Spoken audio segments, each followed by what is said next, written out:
Hello, welcome to Remember the Film, the podcast that's sweetly buried in your yellow hair. That apparently is one of Sondheim's, long notes. I was told that he writes, absurdly long notes sometimes. That's one of them that he, just wanted the singer to hold forever. I'm your host, or one of your hosts, Josh Bradley, and I'm joined, as always, by my co-host, Jeff Ulrich, the demon Grizz of Fleet Street. Hello. And we're also joined today by our other co-host, the king of Barber and the Barber of Kings, Hugo Pirelli, a.k.a. Hugo Pirelli. What's up, Hugo? Stop. Don't even get me started on that, please. Let's not go there. We're going there.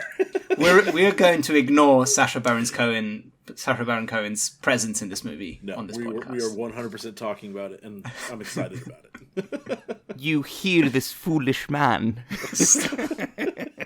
I personally love him in this. I mean, we'll get to that, but this that I love Sacha Baron Cohen in is Sweeney Todd, the Demon Barber of Fleet Street, the 2007 musical adaptation directed by Tim Burton, adapted from the 1979 musical with music and lyrics by Stephen Sondheim, which is why we're talking about it today, because Stephen Sondheim just passed away as we're recording this about 8 or 9 days ago, 10 days ago. Very, very recently.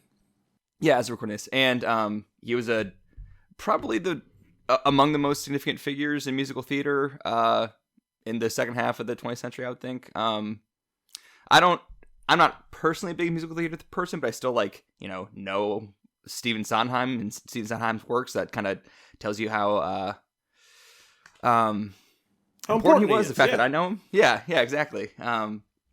And this movie was my intro to him because it came out when I was 18. So I was more of I feel like in high school you're either a sports person or a musical theater person. And I was a sports person. Not that you can't be both, because I'm kind of more both now. But back then I was only one. I was more one dimensional. So back in high school, you thought you could only do one. That's right. Yeah. But what about you guys? You guys, Grizz, what's your relationship to Sondheim's work? So, as Josh is very, very aware, I was in the Glee Club in college. Yes, you were. We sang quite a few Sondheim numbers, particularly songs from West Side Story. We did quite a few of his songs. In fact, my proudest moment in music, when we were on tour in Guatemala City in Guatemala, we were at the National Cathedral and we performed some songs from West Side Story, and we did a little pseudo production, acting out the roles of the characters, and I was Officer Krupke from West Side Story for that, and so a crowd of 5,000 people. So not a bad showing. I'm very proud of that moment. That's great. Yeah, absolutely. Was that the most people you've ever acted in front of? Oh, for sure. Yeah. I've never acted in front of 5,000 people. That's for sure. 5,000 is a lot of people. 5,000 is a lot of people. It is. So you mentioned it, and I should have mentioned it before I threw it to you. But Sondheim wrote the lyrics for West Side Story, which obviously was a very popular movie adaptation in the '60s. And as we're recording this, the remake of the musical adaptation will be coming out in a few weeks from Steven Spielberg. So I think West Side Story may be among Sondheim's most famous works, but he also did the music and lyrics for A Funny Thing Happened on the Way to the Forum, Company, Follies, A Little Night Music, Sweeney Todd, obviously, Merrily We Roll Along, Sun in the Park with George, and Into the Woods. So if you've heard music from any of those musicals, that's Sondheim. Hugo, what's your relationship to Stephen Sondheim's work? Well, musical theatre just is a part of pop culture that really does not go overseas. Apparently, a lot of American pop culture is sort of tracks over here, and everybody knows about it, but musical theatre specifically is something maybe a little more in the UK, I guess, but in most of continental Europe, you would not really get a lot of people who know a lot about it. I was going to say, I'm pretty sure he's pretty big in England.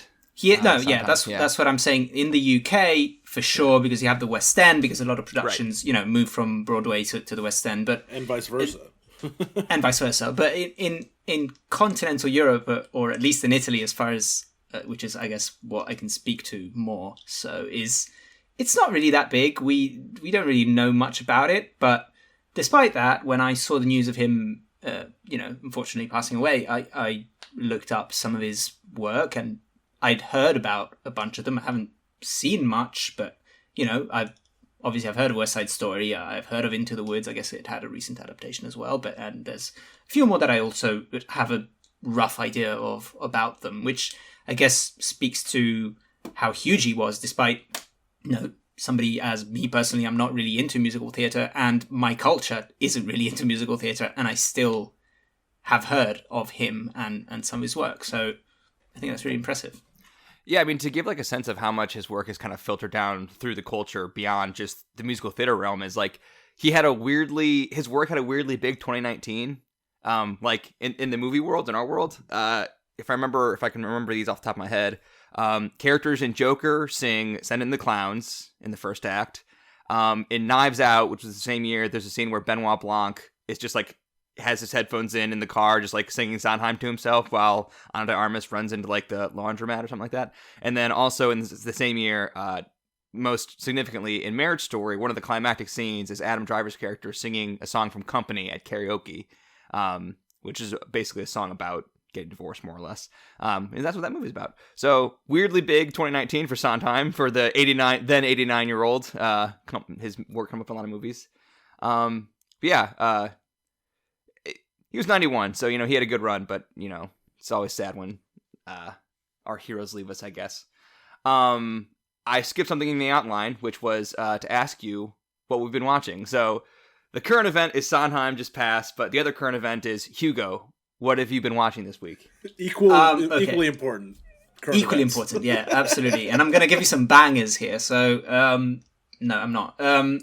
I had a really busy week. It was last week of term. So most nights I was up until like 11 p.m.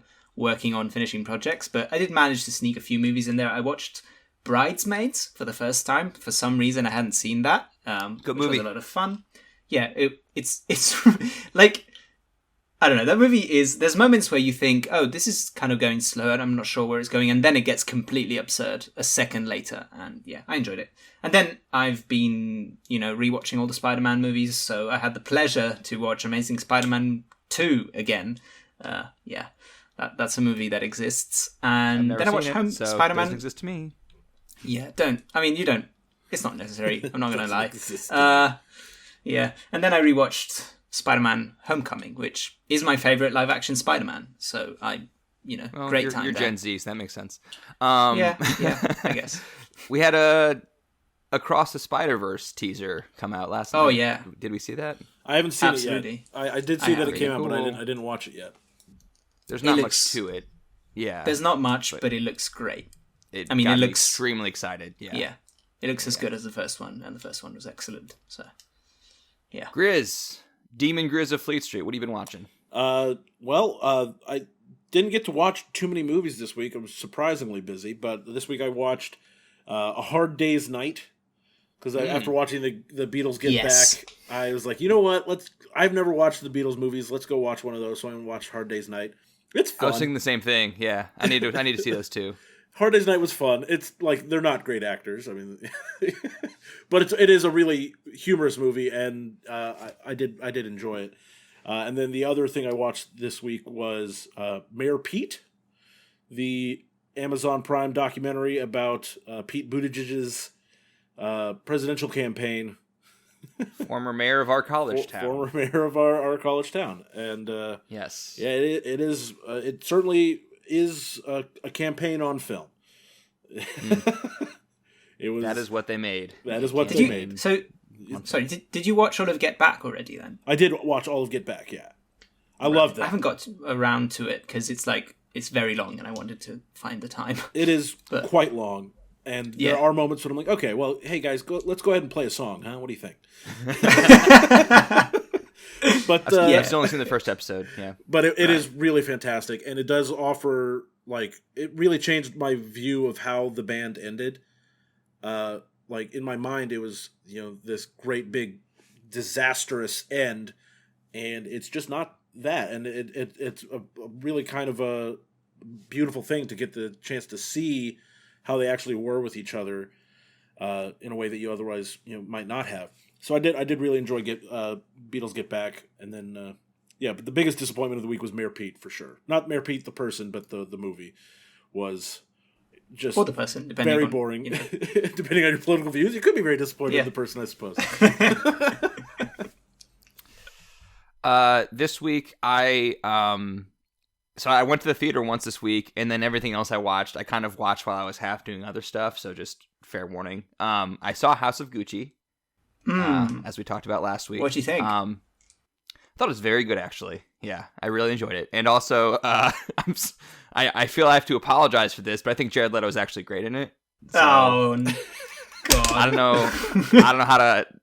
But the thing is like, he's divisive. I feel like how you feel about House of Gucci will entirely depend on how you feel about Jared Leto's performance. He's hamming it up, but I feel like everyone in the movie is hamming up an appropriate amount. Like it, you know. I mean, Al Pacino's in this. So, Al Pacino plays Jared Leto's dad. Now that is a hammy father-son combo. Like if you were raised by Al Pacino, you're gonna act like Jared Leto acts in House of Gucci. That's just my take. Other things I watched. I rewatched The Master, and even after like 5 viewings, I still don't know at all what to do with the last hour of that movie. Like, Same. I watch it in like the first like hour and a half. I'm like, okay, I get it. I get what it's doing. I'm on board. I feel it. And then like the last 40 minutes happens. I'm like, what? With me, like The Master is a movie that I've seen it twice, and both times I was like, this is the most beautifully shot, you know, beautifully acted movie I've ever seen. I have no idea what's going on or what it's about. And I mean, like, know. I get what's literally happening, but I don't understand what the movie's trying to say. And like, it's clearly trying to say something, which I don't know. I don't know. But there's that one scene. With Philip Seymour Hoffman and Joaquin Phoenix on the boat, just having a conversation in that lighting in that room, and it's just like that's one of the best movie scenes I've ever seen in a movie that I don't get. You know. I was listening to their podcast this week, and they were talking about Paul Thomas Anderson's movies because of Licorice Pizza, and one of the hosts referred to The Master as that movie that we're just going to watch every 2 or 3 years the rest of our lives, hoping it'll make more sense to us, but we just can't stop. We can't stop trying to figure it out. I'm like, yeah, that's. I can see that. Has your rating changed on that movie at all in your rewatches, Josh? I don't know. I don't even know if I logged it. I watched. I do see that you logged it, but I want to know if I don't actually care about your rating. I just has your opinion of the quality of it changed at all over these watches, or do you like it the same and you're just trying to understand it better? I don't think I would keep returning to it if I didn't like it. Yeah, you know, like I like Hugo said, it's there's something really enticing about the way it's shot and the performances, and like the way that the first half or so makes sense to me.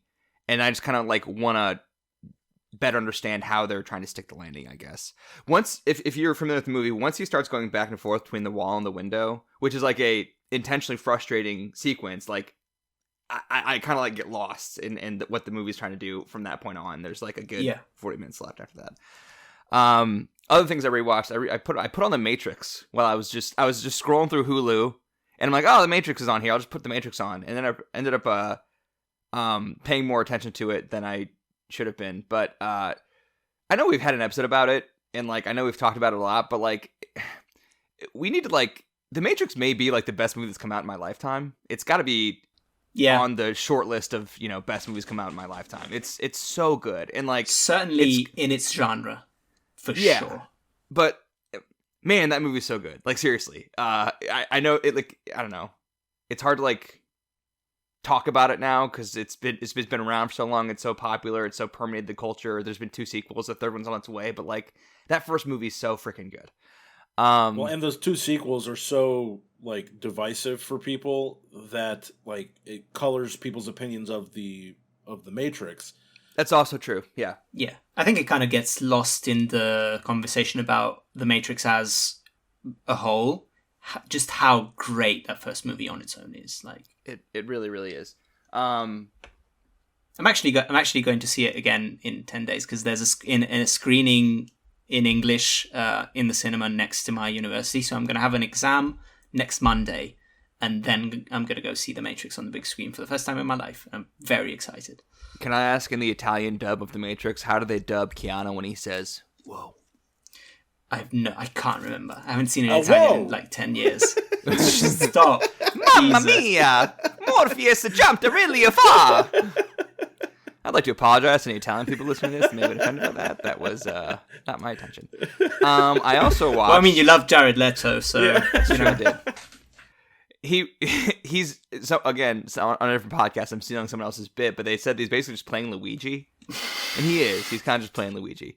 Also on Hulu, once I finish The Matrix, I'm like, okay, I still have Hulu open. Let's see what else is on here. So I just put on Jingle All the Way, the Arnold Schwarzenegger... Rita Wilson vehicle from 1996.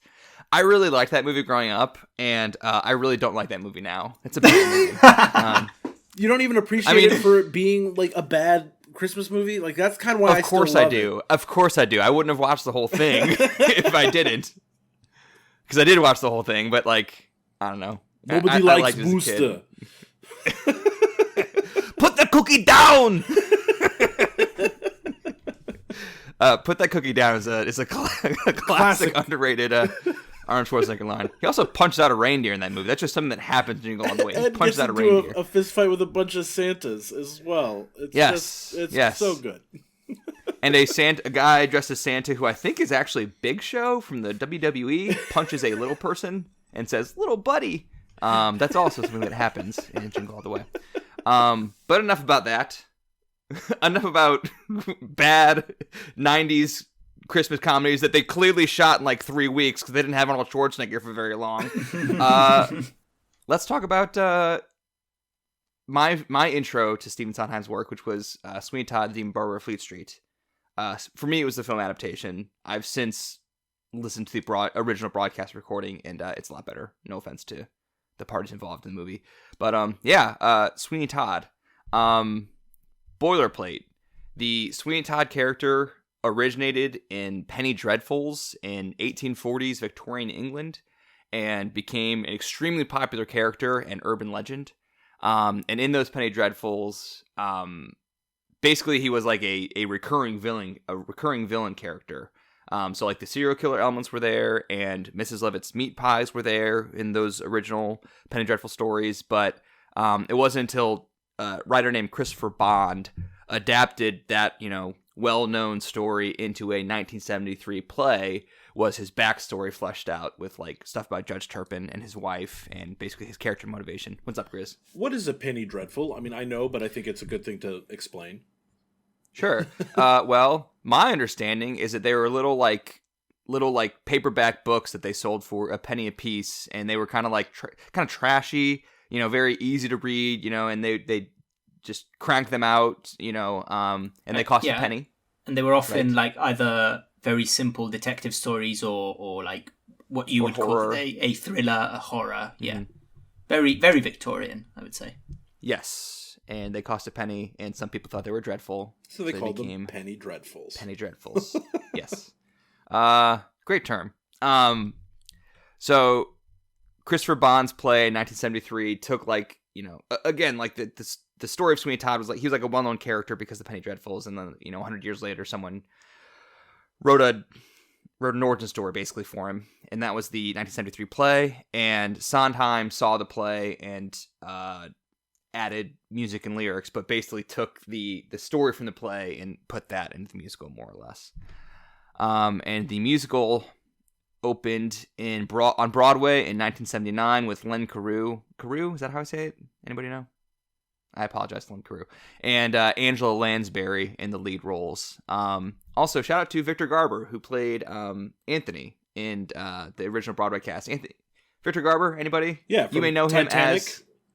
You may know him as Mr. Andrews in Titanic, the guy who designed the Titanic and told Rose about the lifeboats. And he's also, in my mind, the sleazy law professor from Legally Blonde. Oh, yes. Who comes on to Yes. He is also one half of Firestorm in the CW Legends of Tomorrow show. Yeah. Never heard of it, but it's got Victor Garber. It's okay by me. Our guy. And of course, Angela Lansbury, Murder, She Wrote. Angela Lansbury. Beauty and the Beast. Mrs. Bedknobs Potts. and Broomsticks. Yeah. It was honestly super jarring when I first listened to the Broadway cast recording, because I was very used to Helena Bonham Carter, her voice as Mrs. Levitt, and then I suddenly hear Mrs. Potts singing A Little Priest, and it was very jarring to hear Mrs. Potts sing about killing people and feeding them to other people. So, am I the only person that thinks Helen Obama Carter every time you say Helena Bonham Carter? you're the first I've met. I don't know if you're the only one. Never heard of that in my life. In my head, I always go, Helena Obama Carter. Sure. So the original Broadway show premiered in 1979. It won 8 Tonys, including Best Musical, and the first London West End show opened a year later in 1980, and apparently was the West End show that a young Tim Burton saw in 1980. He was in London, I think, on like a abroad program. He was studying at Cal Arts, and he was like in some abroad program and saw it as a college student, and he was, quote, dazzled by both the music and its sense of macabre. And he wanted to, at the time, he didn't know he wanted to make movies at the time because he was still in college, but he was struck by it, and like once he started making movies, he's like, I want to make a Sweeney Todd movie. And he stewed on that for decades. Then in the early 2000s, Sam Mendes of American Beauty and James Bond fame, he was set to make a film adaptation, but he left the project to make Jarhead, and so Tim Burton swooped in to make the film adaptation of Sweeney Todd. I wonder if Sam Mendes' version was still a musical, or if it was just an adaptation of the story. Because I think it was a musical. Yeah, you think it was? I think it was. Right. Because according to Wikipedia, at least, like they were trying to get Stephen Sondheim himself to write the screenplay for it back in like 2003. Okay. And that'd be a big slap in the face. They're like, "Hey, Steve, we want to adapt a musical, but not the music." But the music you can keep it. Like, no thanks. They got John Logan to ultimately write the screenplay, and he's a great screenwriter with a lot of good credits. If you want to look him up, I can't think of any offhand, but he's really good. Part of the task was taking a 3-hour musical and kind of shaving it down to 2 hours, which personally I think they did a pretty good job with, but that was the task at hand. Shout out to the pun, shaving it down. Very well done. Total accent. So yeah, the film adaptation stars Johnny Depp as Sweeney Todd, Helena Bonham Carter, then Mrs. Tim Burton as Mrs. Lovett, the great Alan Rickman as Judge Turpin, Timothy Spall as Beetle, Sacha Baron Cohen as Pirelli, Hugo's favorite character.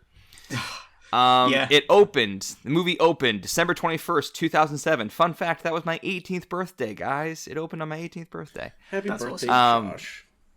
Happy birthday to a young Josh Bradley, who did see this in theaters. I don't know if on my birthday, but like right around there. I saw it immediately. Budget, $50 million.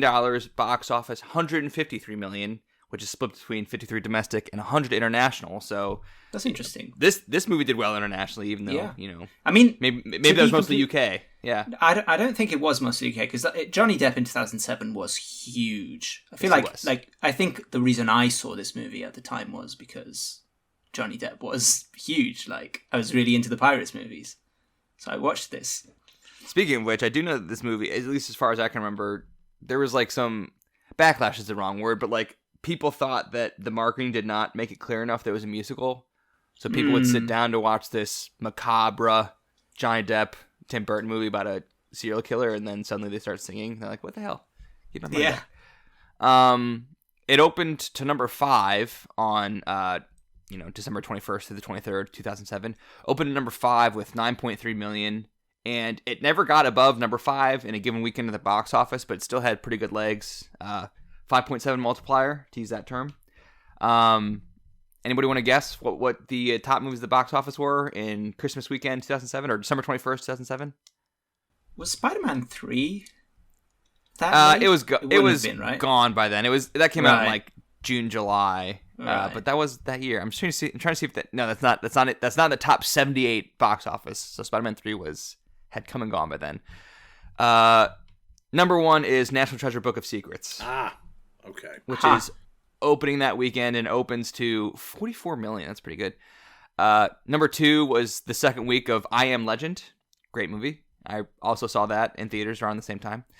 Number 3 was the second week of Alvin and the Chipmunks, the first of like 4 Alvin and the Chipmunk movies. Yeah, they've done way too much. I have no idea. I remember my little brother was really into these because he was like 7 at the time, so of course he's really into those. Makes sense. It's good for kids to have movies to go see. Number 4 was Charlie Wilson's War. As far as it opened number 4. Good movie. And then number 6, was Charlie Behind Wilson's Sweeney War Todd. launching that weekend, or was that? It was launching that weekend. Oh, wow. Yeah. I mean, Sweeney Todd and Charlie Wilson's War made almost the same amount of money, but Charlie Wilson's War was on like twice as many theaters. So Sweeney Todd, relatively speaking, on a per screen average, is a lot better. Did pretty well. Other stuff around here: P.S. I Love You, Enchanted, Dewey Cox, Walk Hard, the Dewey Cox story opening this weekend. I love that movie. That's a good movie, man. That's a really good movie. We should talk about that at some point. Then Golden Compass, Juno, rounding out the top 10. No Country for Old Men hanging in there at number 12. Good stuff.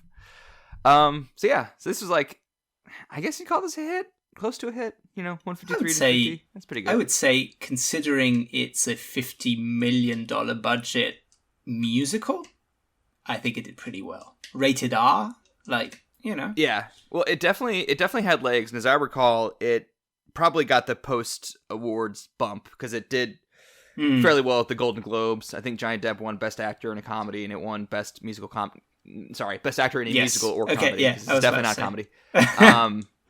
And I mean, think it's funny. It won Best Picture There's some funny moments. It is supposed to be sort of a comedy. It's like a dark comedy. It's tongue in cheek. Yeah, is what I will say sometimes. So like, it's not a comedy. It's definitely not a I don't comedy. know if you ever saw the movie Pain and Gain. I have seen the movie Pain and Gain, and that is again billed as a comedy, but it's all about these guys murdering and chopping up people, and it's like, oh, this really wasn't that funny. I think that's like a comedy where things go so bad that they end up having to kill someone, but in this one, it's a movie about someone who wants to kill a lot of people that happens to have some comedy sprinkled in there. So it's kind of the opposite thing. So this was nominated at the Oscars, the award show that actually matters.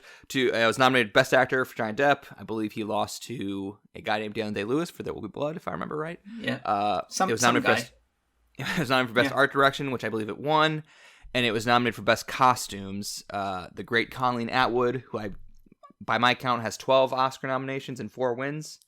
She did not win this year though, but one of her 12 nominations, the great Colleen Atwood. So I already said that I saw it opening weekend. And the reason being is I was in my first film class at the time, and my film teacher weirdly was really, really into Sweeney Todd. I think he was like in high school when the original show came out, so he like had been a fan for a long time. So he like was really hyping up the movie to us. And so I saw it probably opening weekend. I'm pretty sure that one of the last CDs I ever owned was the soundtrack to this movie. I think that was a gift for my birthday, I want to say, because, again, it came out on my birthday. And, I've been a big fan of this movie for a while. As I said off mic, I was in a production of this at Notre Dame in 2012. I was a member of the chorus. The chorus is not really included in the movie. They kind of cut all the chorus songs, but I was a part of that. I was one of the guys in the chairs during the Joanna Reprise that gets his throat cut, so that was fun. God, okay, that sounds great. It was fun, yeah. I got to be one of the asylum people during the asylum scene. That was also fun. Couldn't have done this before I graduated. I mean, selfish Josh.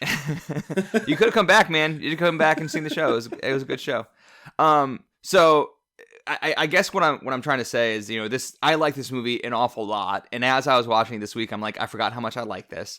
But as we always talk about with these movies is, when you first saw it matters a lot to your opinion of it, I think. And the fact that I first saw the movie when I was, just turning 18, I had a semester left of high school, college was around the corner. I felt like, it was a good time in my life, the world's your oyster and you got a lot on the horizon. And so watching it reminds me of being that age again.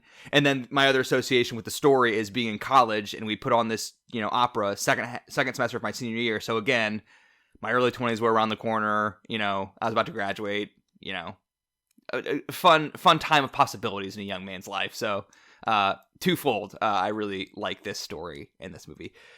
Hugo, what's your history with this movie? I think I saw it, like I remember, I have definitely seen this before, but I did not remember it at all. So I must have seen it on TV like a year or so after the movie came out. And I was like, oh yeah, Johnny Depp movie. I'll watch the Johnny Depp movie. There was a time when, I was 12 years old and I really liked the Pirates movies. And I kind of watched all the Johnny Depp movies that were coming out. So yeah, but I didn't remember it much. 12. I mean, you also wouldn't have you know watched how- Pulp Fiction at 7, so... you Come saw on, yeah. Kill Bill was your favorite movie because you saw it when you were 9, so this is actually probably right up your alley if you were But no, 12, this is honestly. fine. Like this, I was like, oh, this isn't. You know, the violence here is very clearly fake. I remember thinking that. I was like, oh yeah, that blood's, you know, it's fine. I don't. But yeah, I guess I was a macabre child. Grizz, what's your history with the movie? My history with this movie is roughly almost 12 hours long. I started it at midnight today.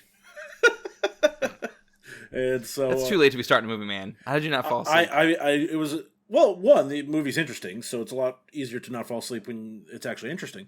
But I just had a way more full week than I had originally anticipated, and I was like, oh my god, we have to talk about this tomorrow. when are we going to watch this? Okay, well, as soon as I got home, I watched it. So, to your point about the movie being interesting, I mean, I agree personally, but also, like, I watched it this week, and I hadn't seen it in probably close to a decade, even though I watched it a lot when it first came out. And I was like, it's hard to, you know, when you're so familiar with the story and the movements of the plot and the character stuff, it's hard to, like, kind of step back and see with fresh eyes, but I kind of was able to do that a little bit because I hadn't seen it in a decade. And I'm, like, pretty impressed with how quickly they set up the story and, like, how clear, you know, I don't know. I think it's well written. And I don't know if that's, like, Sondheim or Christopher Bond or whomever, but you get what's going on pretty quickly, I think. Like, it starts, you know, it doesn't waste any time. Yeah, I mean, they set it up in the very first song. Like, if you don't know where this movie's going at the end of the first song, you're not paying attention. Which is a good segue into a brief plot synopsis. I just want to set up, you know, what the movie is so we can talk about it. So, Sweeney Todd returns to London in the opening scene after being imprisoned. And we learned quickly that he was imprisoned for 15 years on a false charge. He was sent away by the corrupt Judge Turpin, played again by Alan Rickman, who sent him away because Turpin coveted Sweeney Todd's wife. He wasn't going by Sweeney Todd at the time, he was going by Benjamin Barker, but when he comes back to London, he leaves his old name behind and takes up a new name.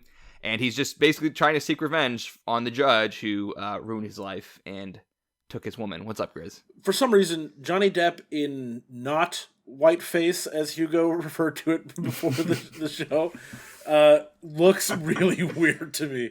Like, seeing him without, like, being Captain Jack Sparrow, like, there's a little flashback where it's him and his wife, and he just looks like, I'm like, oh, who is this man? Who's this normal-looking person?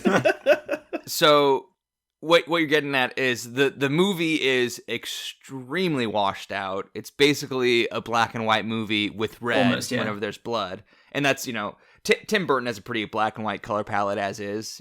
He's made a black and white movie, etc. But, you know, the red really pops against the black and the white, which is part of the reason they did it like that. But there are some flashback sequences where the colors are a lot richer, warmer, fuller. And there's also like a montage in the middle where there's a lot of color as well.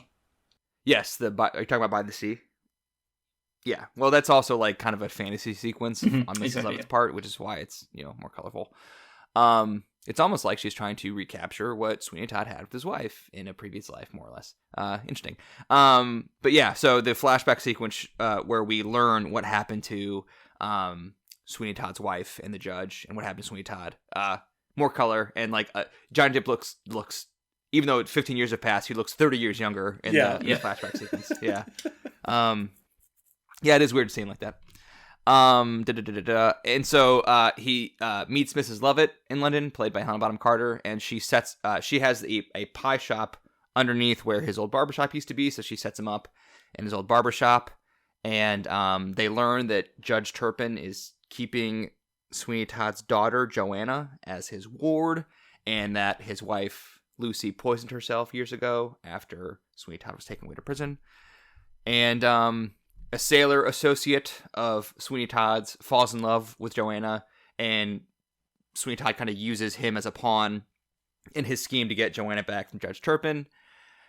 And round the end of Act 1, start of Act 2, he has the judge in his chair, but decides to not kill him just yet. And he kind of misses his opportunity to kill the judge, and out of rage and disappointment at missing his opportunity, he and Mrs. Lovett decided to just like kill everybody, more or less.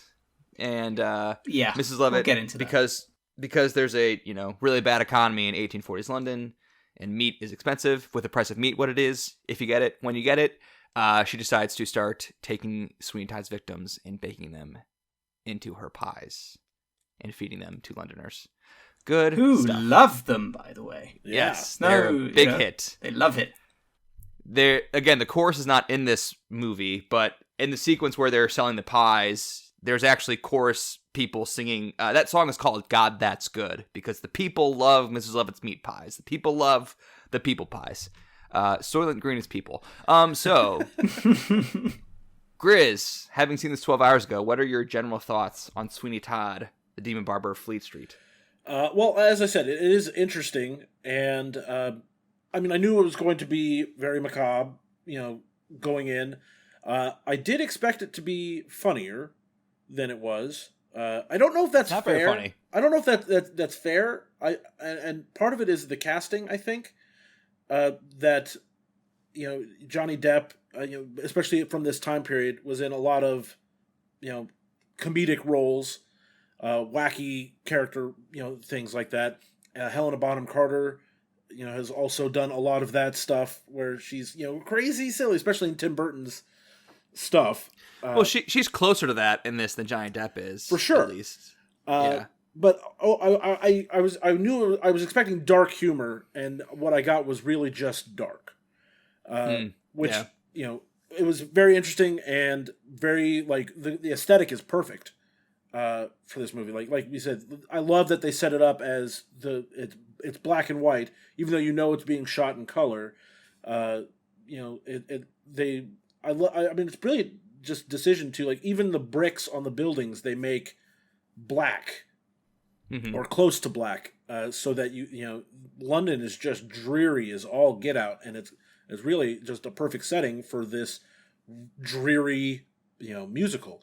But I enjoyed it, but come to the end of it, I was like, okay, yeah, that was good, but I don't think it comes nearly to the top of Sondheim's best work, which for me is still West Side Story. Yeah. Which he wrote the lyrics for, but not the music, just so we're clear. I think that having the wrong expecting it to be funnier would have dampened my experience of the movie also.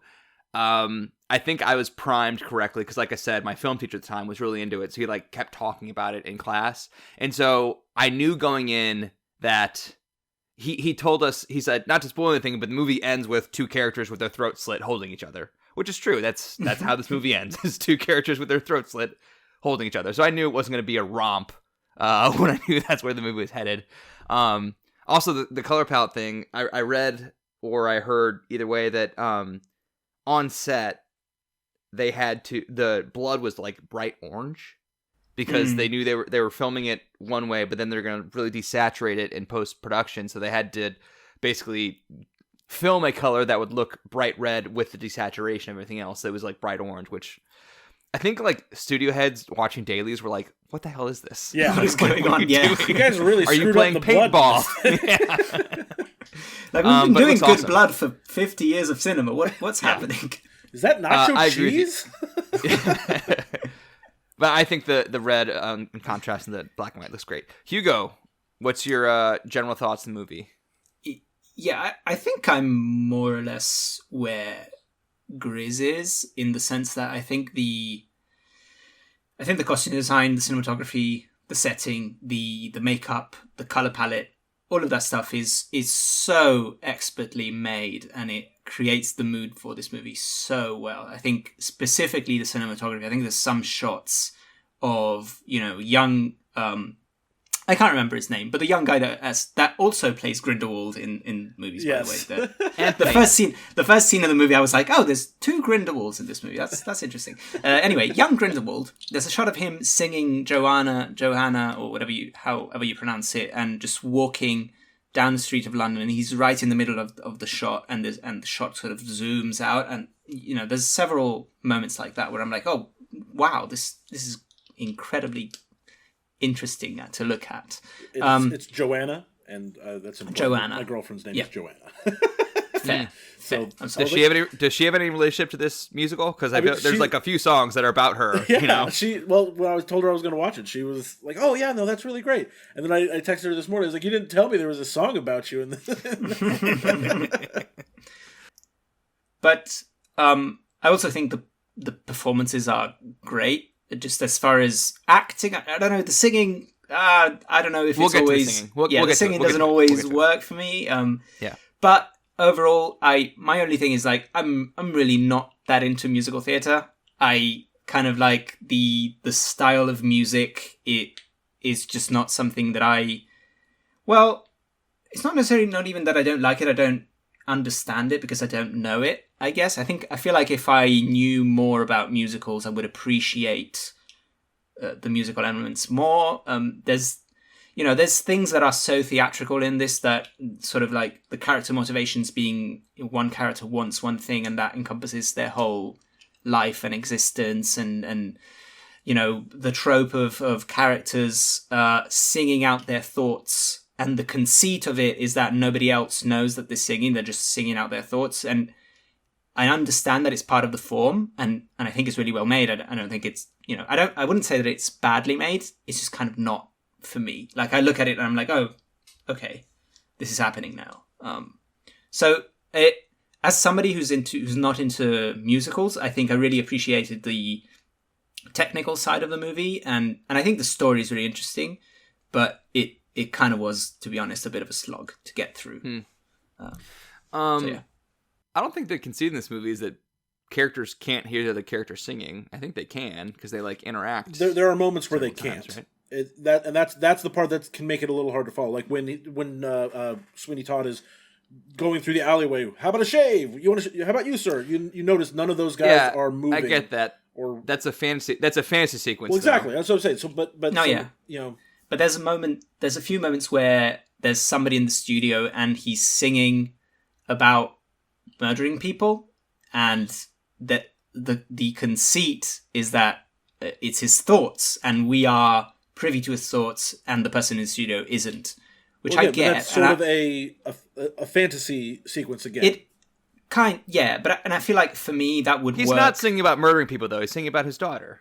I guess. Well, maybe still, but like even that, the person is just kind of leaning back and not. You know what I mean? It's the kind of thing that maybe in theatre there's that level of lack of immersion that you expect because it's a theatrical production and there's only so much that they can do. But in watching a movie like that, it feels a little jarring for me just because I'm not familiar with the form as much, I think. But again, yeah, I appreciate I think I really appreciate it on a technical level, and I think it's really well made. Just not my thing. Just not for Hugo.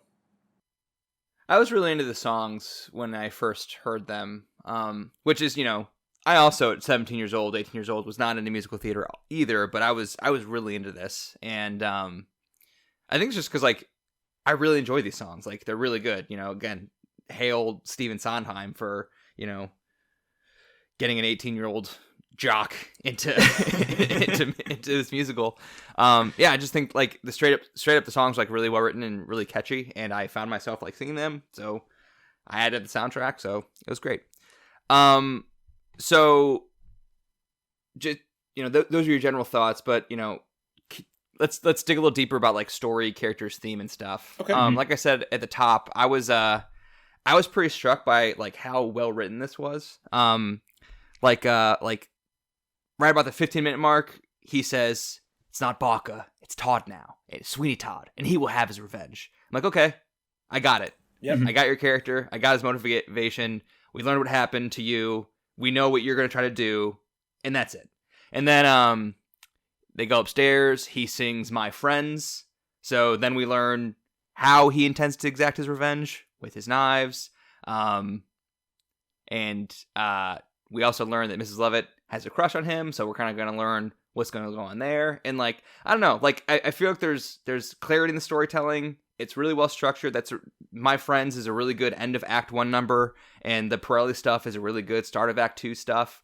And like everything with the Pirelli stuff, like there's not really much fat on this. Like, it was a 3-hour musical that cut down to an hour 50, and like I feel like every story element really moves us towards the conclusion. The fact that Pirelli, you have to get Toby in with, Sweeney Todd and Mrs. Lovett, and Pirelli blackmailing Sweeney Todd has to lead into his first kill, and like all the stuff with Anthony and Joanna and how that like intertwines him with the judge. Like again, like everything, it's very clean and very again, not much fat on it, and her locking Toby in the ovens is a really good start of Act 3 thing, and really like pushed us towards the conclusion, like the finale, basically. And I think it's all really good stuff. I think from like a writing perspective. I think specifically what I did really, really enjoy is Johnny Depp's performance in this, because like this was a time where Johnny Depp was doing a lot of quirky, fun, weird characters, and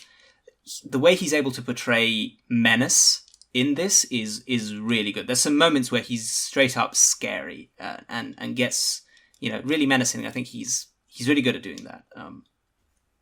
Yeah, especially because like as they say in interviews, he doesn't really have like much of an arc. He's basically dead. He's dead when the movie starts, and then it's just another hour getting there. He's like, hence the extreme pallor on. They emphasize that Benjamin Barker is already deceased, and this is Sweeney Todd, and that carries through very well. Yeah.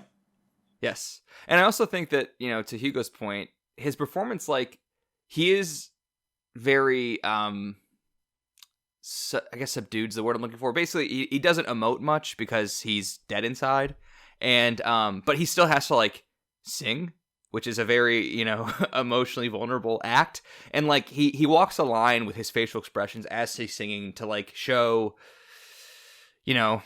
anger, but also kind of like subdued anger, I guess. What do you got, Grizz? Well, I was gonna along those lines. Yeah, I think the most impressive part about Johnny Depp's performance in this is that the character of Sweeney Todd doesn't get that much emotional range in the movie, but what Johnny Depp does within his little section of the emotional range is really impressive, and does a great job of letting the rage boil up at the right moments within the songs. Now, a lot of that's going to be just the way the songs are written, but he characterizes it very well physically as well when his internal turmoil finally breaks out for a moment, and then he reins it back in almost as quickly as he lets it out, which I do think is very well done. Yeah, definitely agree.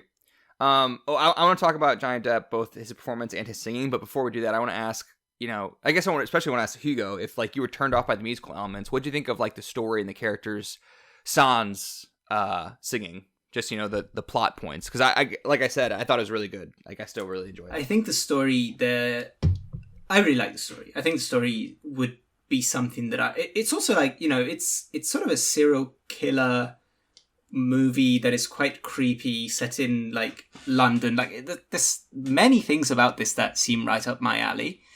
So I do think the story is interesting, and I liked it. The one part that I wasn't fully on board with was Anthony, because like to me, I watched this and I'm like, oh, he sees this girl in the window, and in 1 second he decides that he will dedicate all of his life to getting her out of there, and I'm like, that's very much theatre, and it sort of didn't completely work for me. But everything else, I think Timothy Spall character with Alan Rickman, they form this perfect villainous duo.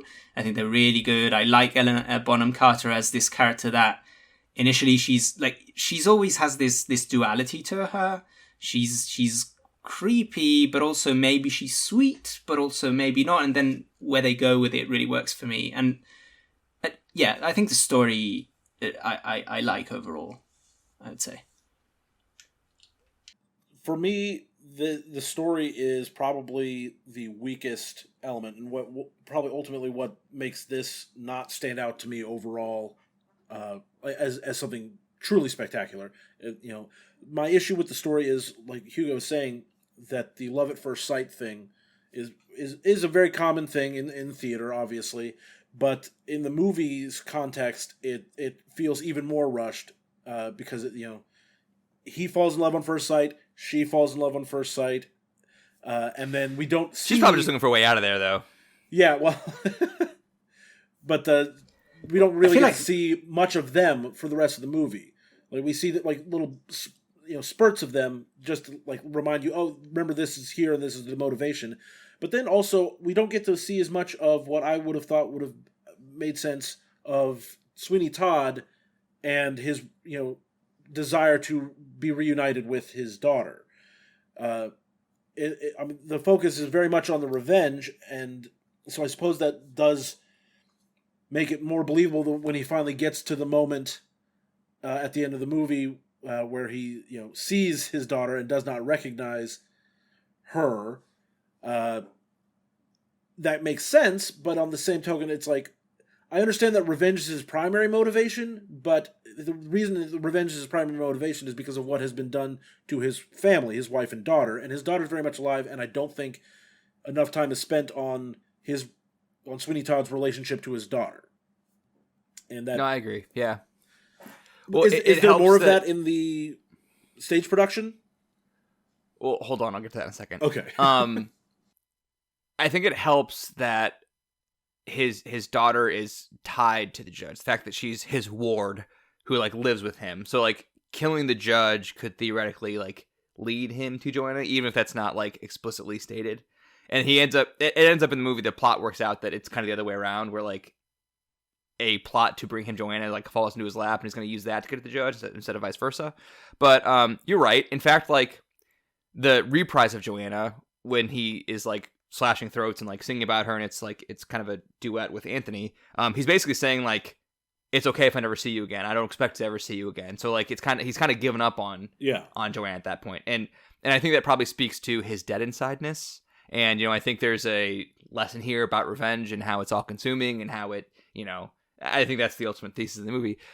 In terms of the stage show and what is fleshed out more, Anthony and Joanna have a few more musical numbers. I think most of the numbers they cut are either from the chorus that doesn't appear in this movie, or it's more about Joanna and Anthony. But as I recall, even though they have a couple musical numbers, I don't think you're really losing much by cutting these songs. Okay. They're kind of just like singing about how they like each other and how they're going to run away together. Basically like the scene where Anthony runs in while Sweeney is shaving the judge and disrupts it and says, Joanna agreed to run away with me. That's a song in the musical, but like him rushing in and saying that is all you really need to move the plot forward. So yeah, I mean, there's more in the musical, but I think that you're right. That's a weak spot. But also, like in 1840s London, I think the barrier, or the bar was a lot lower to decide to marry someone. So just seeing someone you thought was pretty, like yeah, I'm gonna marry the person. That's maybe an old timey thing. Well, cool. So we were already talking about Johnny Depp and his singing, his performance. I also want to talk about Helena Bonham Carter, though. I like her in almost everything. I think she's good in this, but her singing, I think, is a real weak spot for me, personally. Yeah. And I didn't really realize that until I heard Angela Lansbury singing it, until I heard, even the people at Notre Dame, the juniors in college who were singing it, like, Helena Bonham Carter, like her voice is good, but sometimes it's kind of squeaky and like it gets kind of drowned out by the orchestration around her. Like sometimes you lose lyrics because she's not loud enough, the orchestra's too loud. Yeah. What do you got, Grizz? I was gonna say, and it's not just the orchestration; it's the way the songs are written. There's a lot of moments where Mrs. Lovett is singing at the same time as Sweeney Todd, and Johnny Depp's voice carries over the top and muddles both the lyrics, so that like at some points I'm like, oh, okay, hang on, what did they just say? Oh well, it's too late. The moment has passed. Mm-hmm. Turn on subtitles, dude. Yeah, I had subtitles on, which helped. Yes. They really helped, because I wouldn't have gotten a lot of it there. Honestly, the lyrics are extremely clever and worth like knowing what they're saying. So you absolutely. And I completely agree with that. When I could understand all the lyrics, I did think they were very clever and fun, and the rhythmic, the rhythm of the syllables is really great. Like especially in most of Mrs. Lovett's songs, I really do like the music and lyrics for both. So yeah, just like you said, a little because of her voice not being powerful enough, it didn't always work. It's not a bad voice, like you said. It's good. It's passable. Certainly not the worst musical performance that's ever been done in a movie. May not work for this role. Right. Maybe her range is like a little below Mrs. Lovett's. Her physical performance as Mrs. Lovett is excellent. I agree. It is unfortunate that her voice doesn't rise to the level of her acting in this role. I agree with a lot of that. I think her acting is fantastic, and I mean, I think she's great in everything she does in every movie I've seen her in. I agree. The physical performance specifically, when you see her making the pies, she's so good at that. She's so on that line between sweet and creepy that I was talking about before that she just nails. But yeah, for me, the songs, every time she was singing, it almost felt, and I don't know anything about the stage play, how it is, but it almost felt like the songs were changed for her vocal range, and maybe some parts would have been much more, I don't know how to explain it, but much more powerful if a singer with a stronger voice, with more range, could have sung them. You know what I mean? I'm not sure how. I don't think they were changed, but I think that like her range is like not quite the range required from Miss Lovett. Maybe I'm just being a jerk. I do like her character though. I know we've all three of us been praising her performance, but also like the character's function in the plot is very interesting to me. It's kind of, yes, Sweeney Todd kind of arrives in the movie dead already. It's just a matter of getting to an endpoint for him. But like her scheming is interesting, and she does, the plot machinations are kind of all her doing for the most part. And Hugo, like you said earlier, like she is sweet, but there's also like an underlying menace to what she's doing, and that's not revealed till the end, what that menace is. But also like along the way, it's her idea to put people in pies, So, good character. Alan Rickman, the late great Alan Rickman. Grizz, what do you think of his performance into singing? He sounds very much like Alan Rickman while he's singing, which I don't lie. Which I did find, pretty amusing, honestly. Because it's not that page 394. But you gandered at my ward. You gandered. Do not deny you gandered. What a frickin' G! What a G! I do love Alan Rickman. He's cool. He's so cool, and I miss him so much already. Yes, honestly. But the character of the judge is creepy. Yep.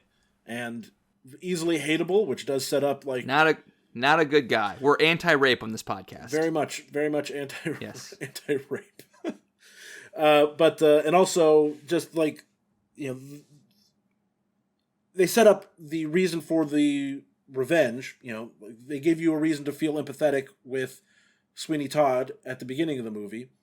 And that's a whole other issue that I don't think they carry that level of empathy through. Like they lose that empathetic thread at some point. But absolutely. As far as the judge goes, Rickman's great. Weird singing voice, like Kermit the Frog-esque, I would say. Stop. That's horrible. No. Kermit the Frog's a great singer. I think Alan Rickman, all respect to Kermit the Frog and all respect to Jim Henson, I think Alan Rickman's a better singer than Kermit the Frog.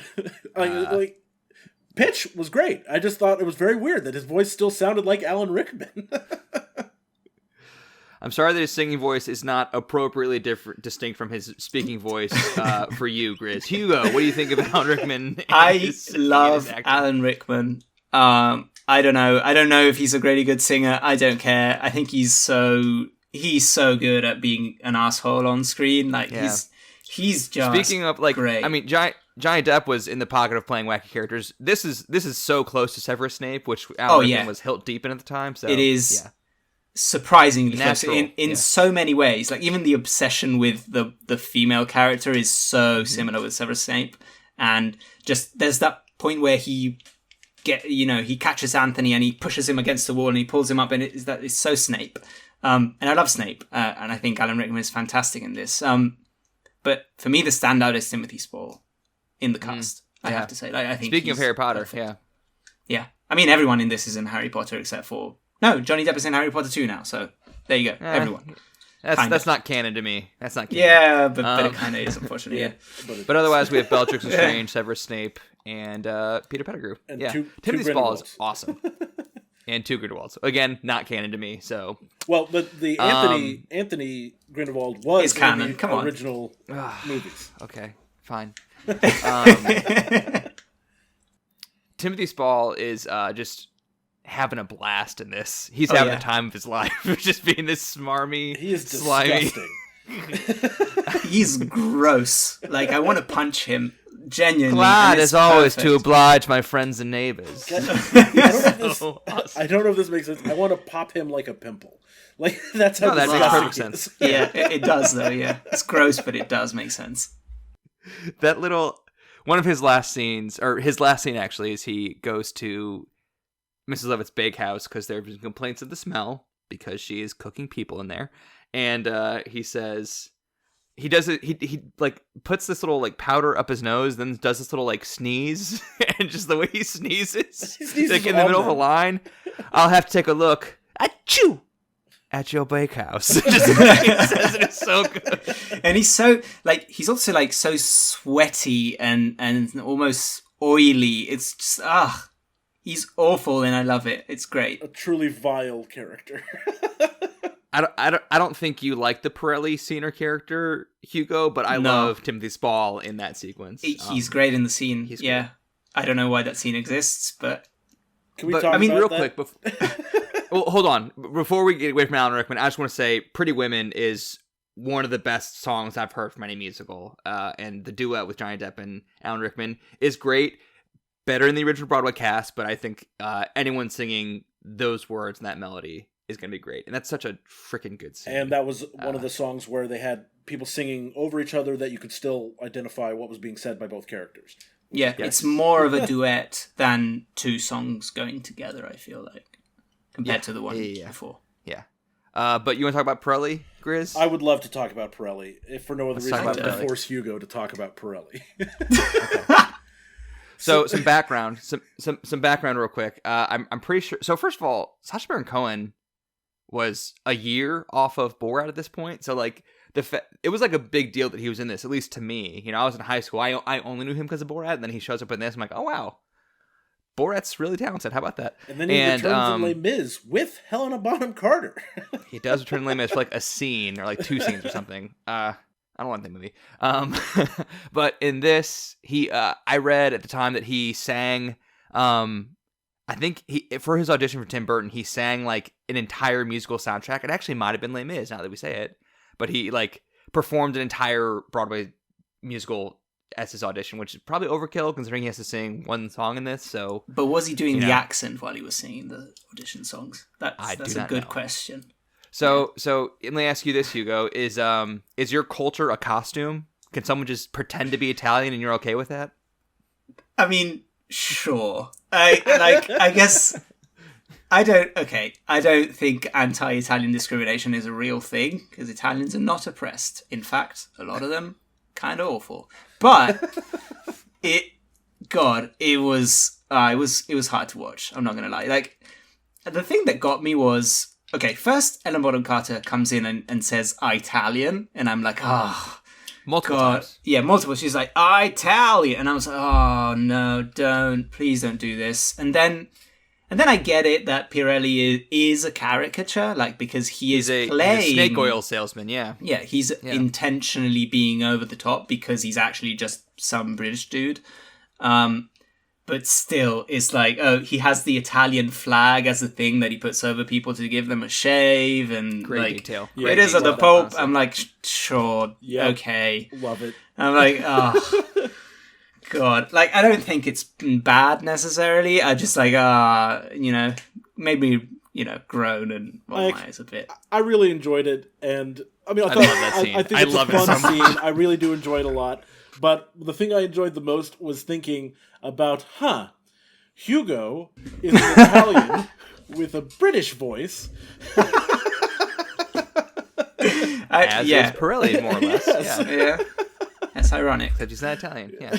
And I think in the original musical, he's Irish, but in this, they make him British. Also, like, but again, like, I think that So I like how that character fits in the overall story. Number one, it gets Toby involved, which is important to the rest of the movie. But also, the way he blackmails Todd. So that's his first kill. So the first person to die in this movie is Signor Pirelli, played by Sacha Baron Cohen.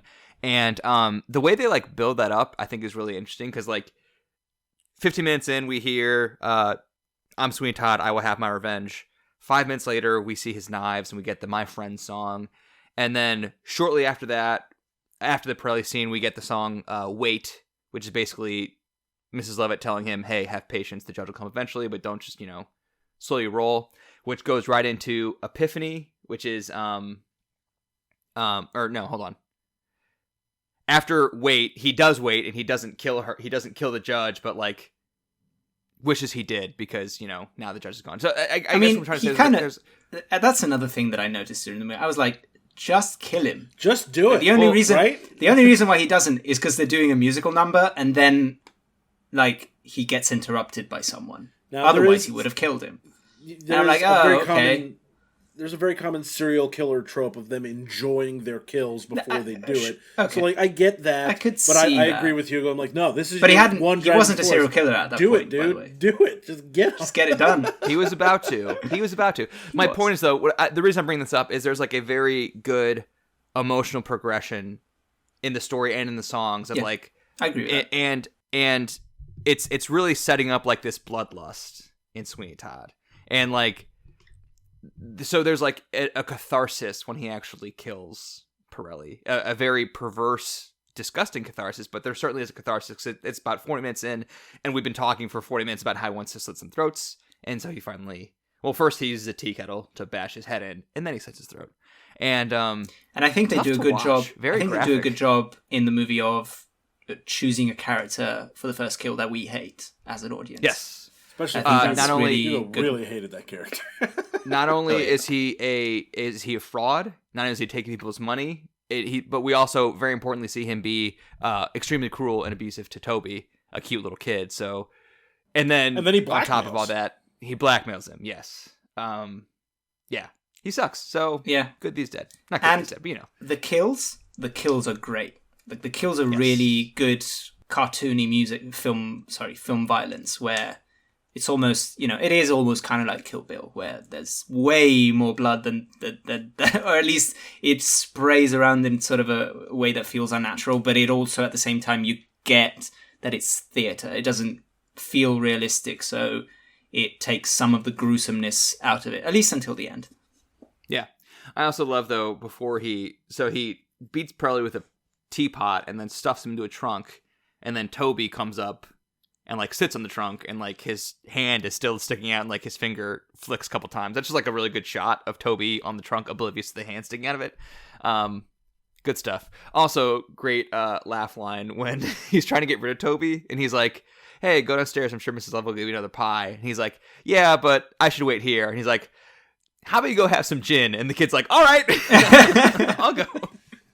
Yeah. Nice big tot of gin. Okay, so we talked about characters. We've already talked about the songs and lyrics, but apparently Grizz could not hear the lyrics, so you should watch this again. Not for the whole movie, just in a couple of songs. Mm-hmm. But like I was saying, I kind of like how the songs really build and clarify the what the emotions the characters are. Like, apparently in the book. So in the musical, we get Epiphany, where Sweeney basically decides, well, the judge slipped through my fingers, so I'm just going to kill as many people as I can, because we're all terrible and we all deserve to die, as he says.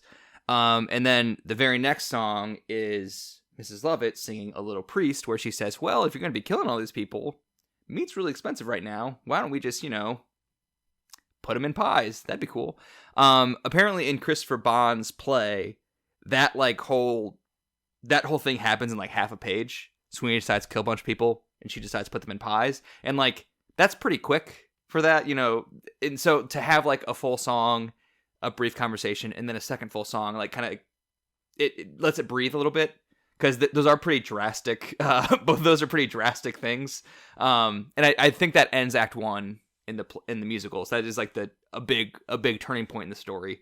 So I think like the songs help clarify the wackier plot points in the story as a whole. And any thoughts on that, or can we just move on? No, I agree with that. Yeah. Okay. No, yeah, I agree. Also, A Little Priest, I think, is my favorite song in the movie because it's just like. I was about to ask. Yeah, it's very, very clever. Good stuff. And that is like the I don't know if it's the funniest song. It might be probably is the funniest song, but like that is where the tone probably, yeah. That is where the tone is like. I shouldn't say it's a very dark song and proposition, but it's very it is at least the winkiest, the most humorous. Yeah, it's darkly comedic. Yes, there you go. It's the most comedic song is what I'd say. Yeah.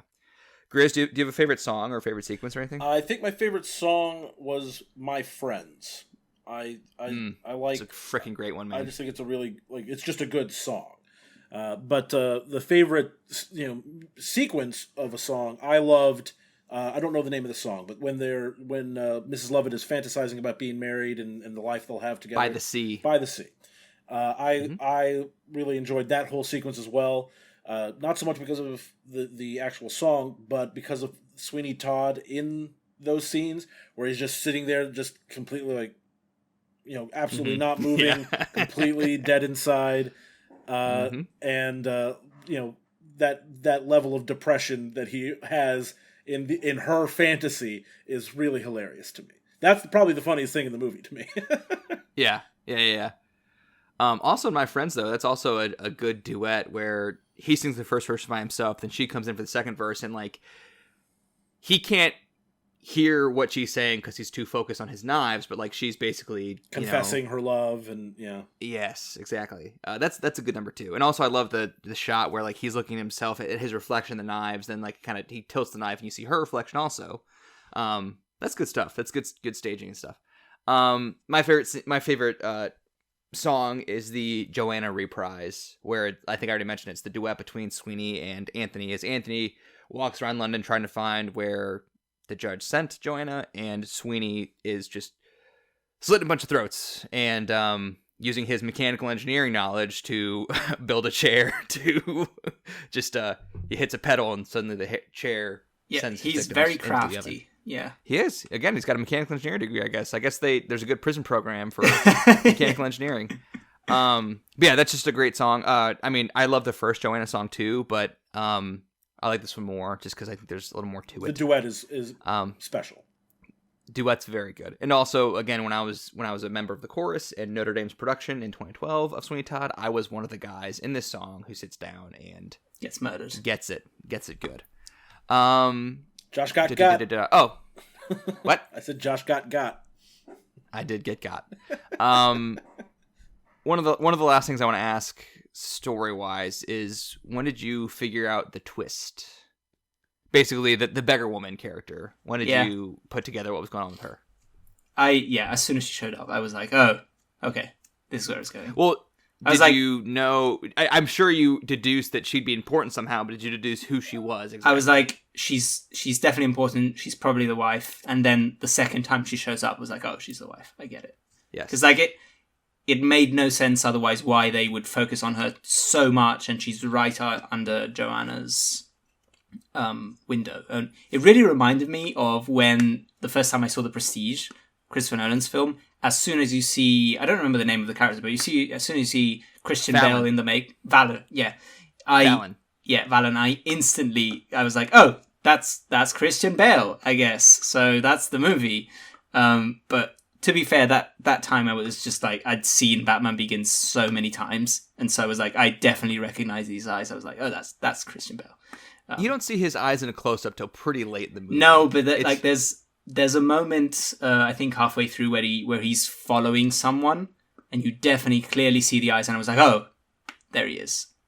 And so, yeah. For me, it was like Josh kind of alluded to it. The first time you see her outside the window, and they hide her face during that interaction, I'm like, okay, well, so yeah, she's definitely going to be important. I didn't fully guess right then that she was going to be the wife, but the more times we saw her and we saw Mrs. Lovett continue to throw that woman out of here, I started to pick up on it. And then at the end, I was like, okay, wow, this. I actually really like that twist, especially given that Sweeney Todd's about to kill his daughter and then gets distracted and doesn't kill her. And I was like, oh, okay, because I thought that was going to be the big tragic ending, was that, he goes through all this and then he ends up killing his daughter. But then he goes, they go out and he comes back later and discovers, the beggar woman in there, and almost without thinking, she says, haven't I seen you before? And then Don't I know you, mister? That's what it is. Yeah. Don't I know you, mister? And then when he realizes it finally, bit down in the basement, I was like, okay, that was a good, powerful ending and really tragic and made me sad. So I don't remember when I first saw this how I knew it, but like to your point, Hugo, I think Roger Ebert has something that he calls like the principle of important characters, something like that. If you don't know in a mystery movie, if a character's role isn't immediately apparent, they're probably the guy who did it, just because like you only use as many characters as you need, basically. So she's an extra character that doesn't have a clear purpose, so clearly she's important somehow. I think that her first appearance is okay. The fact that she's just like outside begging, we don't see her face, which is kind of weird, but her telling Anthony that's Joanna and that's the judge's house, like that's enough of a reason for her to be there. But when she comes up a second time in A Little Priest, I think is when she comes up. She comes up actually. Mischief. She's first in the Joanna Reprise, so it's actually not just a duet between Anthony and Sweetie, but she's actually in there also about smoke, sign of the devil. And then she's again in Little Priest, not singing, but as you said, Mrs. Lovett throwing her out. Once she shows up the second time, you're like, okay, she's here for a reason. Yeah. And but I also agree, Grizz, that's a really good ending. Like I said, like this movie's very tight, and everything that happens kind of pushed us towards the conclusion, and the conclusion of being so consumed with revenge that you ruin a life you could have had. He comes back dreaming that I might come home to a wife and child. You could have had that. Your wife and child were here, but you were, so consumed by your rage and obsession that you killed what you could have had, which is very sad and very poetic and very tragic. But also, due to Mrs. Lovett's machinations. I also want to say good on Toby for being a very insightful child and picking up like, hey, this guy's messed up. And then nothing's gonna harm you. Yeah, actually, and I actually really like that song as well. And that's probably the song that I've heard the most. Like when I don't know, people do musical reviews like that happen at Notre Dame all the time. Pemco would do their musical review, and that was a common song that people would choose to perform. That's when you can kind of take out of the context of the story and like you could apply it to other contexts. That makes sense to me. Yeah. And but that little boy was probably the best singer in the movie, if I'm being perfectly honest. But I like how they do the same, like it's the same melody for the song that he does trying to sell Pirelli's secret formula as when he's trying to sell Miracle the meat pie. Elixir. Yeah, as when he's trying to sell the meat pies. I think it's the same. If I didn't get that wrong, it's the same melody, right. but it's just different lyrics. It is. No, it's the same song. Yeah. Oh, that's pretty clever. Mm-hmm. Yeah. Yeah. That's it. Everybody dies. Yeah. Like, I think if we're talking about the ending, I think I really like I think it fits this story perfectly that everybody dies. But I wish I cared more about Anthony and Joanna. Because it feels like that's the heart of the movie for me. And because that part just kind of didn't work, as I said before, for me, it's just kind of like, okay, then everybody dies, but what about that? That doesn't matter anymore. Like, they got away, but then the final shot of the movie is just him dying. We don't even see them getting away together. I get that it's a movie about him and obsession and revenge and the cycle of violence, but at the same time, I'm like, then why? Then, you know what I mean? That kind of got lost. I don't think Anthony and Joanna are the heart of the movie. I was going to say that. I mean, I guess I wish they were. I think I guess it would make the story work for me a little more. And I agree with that, Hugo. I wish that it was because, and maybe that's the optimist in me, that I want there to be this glimmer of hope that, in everything that's awful around them, they miraculously find love and escape, and but especially I mean, don't that know kind of about the musical itself, but It's the implied. movie musical, the heart of it is revenge, and at all costs. That's the full heart of the movie, and it works. It's just it's just not perfect for me. Well, I think the mark of a great tragedy, really the hallmark of a tragedy, is it looks like they might make it and live happily ever after, but then they don't. And when there's about 10 minutes left in this movie, Anthony says something to Joanna. He brings her up to the barbershop and says, "Half an hour and we'll be free." Just saying that it's going to doom you. As soon as he said it, I was like, "Oh, she's going to die." Yeah. Right. Well, and also, so at that point, I think the judge is not dead yet, but about to be dead, I think. And so it looks, but the Beatles are already dead. Joanna's been rescued from Mr. Fogg's asylum, so she's going to get away with Anthony. He's about to get the judge. He's going to, everyone's about to get what they've been wanting this whole movie. It's going to work out for everybody at this point, or so we think. But then, dark twist after dark twist after dark twist, and, tragedy. That's how tragedies work, is you think you're going to make it and you don't. Looks like it's going to be okay, and it's not okay. Because of inherent character flaws in the characters, which is good. Good stuff.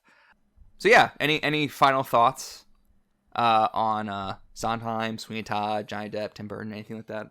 Rest in peace, Sondheim. You'll be missed. R.I.P. Our guy. As far as this movie goes, I'm glad I finally watched it. I'm very happy to have that experience, and there are like Josh said, the music's really good.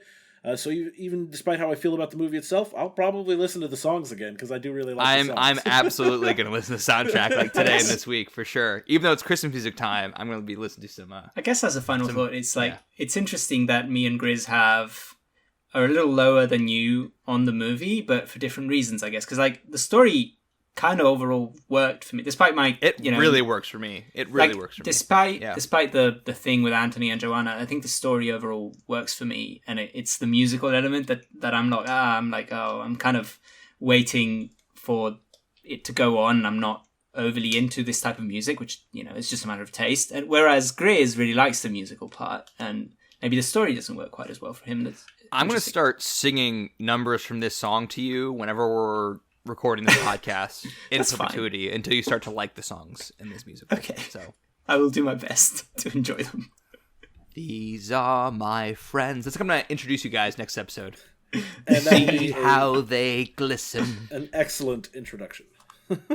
I know you've been locked. What are we gonna rank it? Let's rank it.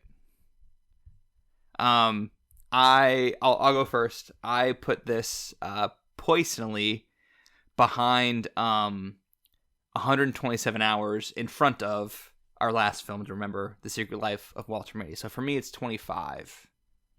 What about you guys? Hugo, you go ahead.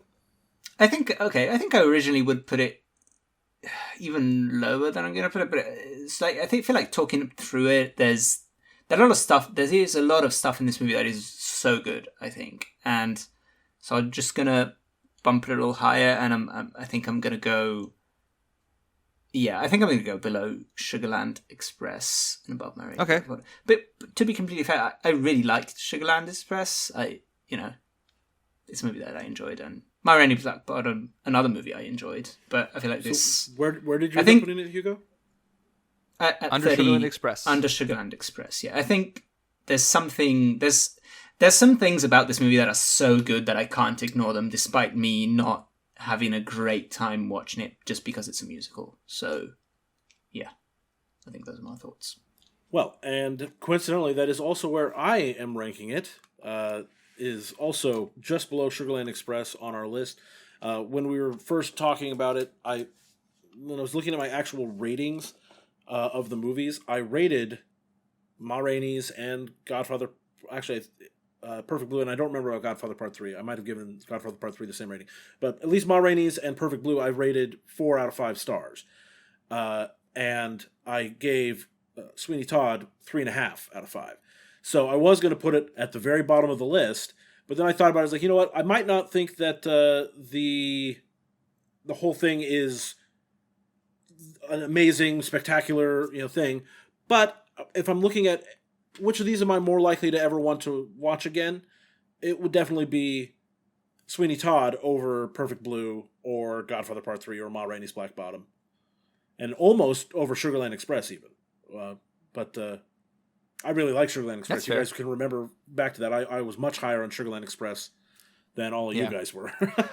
I also appreciate that like you're factoring in rewatchability a lot to your ranking. I also rank rewatchability high, but I also try not to let that be like my no be all. I just want to say real quick that you guys both in the outline where you placed it in the ranking, you both put apologies next to where you decided to put it. Like, that's not necessary. Like, yeah, I like this movie a lot, but I mean, I put it 25 myself. That's got to be one of the lowest movies I suggested we watch for personal ranking. But also, like I said at the top, like, when you first saw these makes such an enormous difference. The fact that I first saw this when I was 18 and then I was in a production when I was 22, that's a, inextricable part of my experience with this movie. And like I've been thinking about this recently because I was listening to a podcast on Miyazaki movies the other day. I was actually listening to a podcast on The Wind Rises, which is a former film to remember for us. And like, the fact that I didn't get to a single Miyazaki movie until I was like 29, that I'm not really going to get to movies till my 30s, that's just going to be a lot different than someone who watched those when they were, 8, 9, 10 years old for the first time. So, it's just what it is. So I like this because of where I was in my life when I first saw it. The fact that you guys don't like it as much is totally fine. If I saw it for the first time last night, I guarantee I would not be as high on it, but, whatever.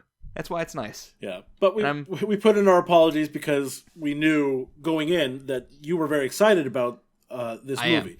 Yes. So Hugo and I, we feel bad when we don't like things as much as you do. I mean, I also feel bad when I don't like stuff that you guys don't like. That's kind of the premise of the podcast. Yeah, we're talking about movies that we all individually like and the other ones might not like as much. I guess we're all too nice and just trying to be nice. Oh, shucks. Actually, I did...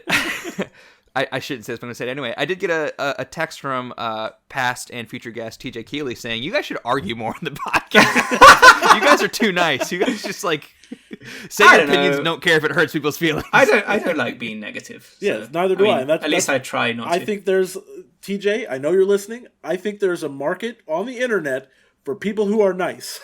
It may be a very small market, but it's a small market. Yeah, my thing is I appreciate movies just as a whole so much that I want to find things to like even in things that I don't like. So, well, I think we all find things to like in everything we've watched. Oh, for sure. You guys aren't as high on this as I am, but you guys clearly still liked some of it. Oh, yeah. I enjoyed it. So my math, I put this at 25. You guys both put it at 38. My math averages that out to about 34. Put it in. 33 and change. Let's put it below The Matrix Reloaded. Which is all Hugo cares about. Space Jam. I'm putting the whole title. Demon Barber of Fleet Street. When I went to London in 2012, I was so excited to be on Fleet Street because of this movie. And there's nothing there, is there? Is there something on Fleet Street?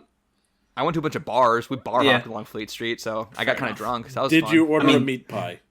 But you can. I did not order meat pie. You can pretty much do that on any street in London. Exactly. To be fair. So. Yes. Yeah. God, the drinking culture in London is just a beautiful thing. Yeah. There's no place like it. There's no Sondheim place would say. like London. Okay, so we put it at 34. I'm happy with that. Thanks for talking about this movie with me, guys. I really like this movie. And like watching it last time, I'm like, I forgot how much I liked it. And even if you guys don't like it as much, I don't care. I really enjoyed talking about it. I was excited. I was excited to see it because this is one of those movies. This is part of the concept of the show here is movies that don't get talked about as much as they probably should. And this was one that I definitely heard from some people that they really love it, and then but then not a lot of people have actually seen it. Yeah, not as many people have actually seen it. Yeah. Speaking of, movies getting overlooked, part of the reason I was so jazzed to see this when I was 18 is I thought, because my film teacher hyped me up, that it would be a big Oscar movie. And it ended up not being. But also, 2007 was a very, very tough year for Oscars, because you had No Country for Old Men, you had There Will Be Blood, you had Juno, you had Atonement, you had Michael Clayton. Those are that's a tough, top tier to crack. So, no disrespect to Sweeney Todd that didn't crack it, but... Whose turn is it to pick for next week? Is it It's Hugo's turn. Hugo's turn. And he's got a great pick, Josh. What are we watching next week? The movie I wanted to watch is Bong Joon-ho's Memories of Murder. I feel like a lot... Holy shit. Yes. Yeah, I feel right? like Excited? there are some movies that are more well-known by Bong Joon-ho, and Memories of Murder might not be my favorite of his, but it's right up there in my top 2 or 3. So, yeah. I'm excited to talk about that one. Sweet. So tune in a couple weeks, I guess, for Memories of Murder. Grizz, where can people find you online? You can find me on twitch.tv/goodgamegrizz. And if you have been watching live with us, really appreciate that. And please continue to support us, here as well as on YouTube and on our podcast services. But you can also find me in our small corner of the internet where people are nice, right, Grizz? Yes, exactly. And you can also find me on Twitter @goodgamegrizz and letterboxd @goodgamegrizz. Hugo. Socials. Find me on Twitter @Hugo_Pinay, and where you will only exclusively find Matrix-related tweets for the whole month. And you can follow me on Letterboxd @HugoPinay. You can find me on Twitter @TheSloopJoshB, new handle, trying it out, and on YouTube, Movies I Love, So Can You. I promise sometime between now and our next episode, I will be posting a 58-minute video on The Birdcage on my YouTube channel, so watch The Birdcage on HBO Max and check that out. But more important than that, tune in again next week or whenever we're going to have next episode to remember the film. See you guys. Bye. Bye.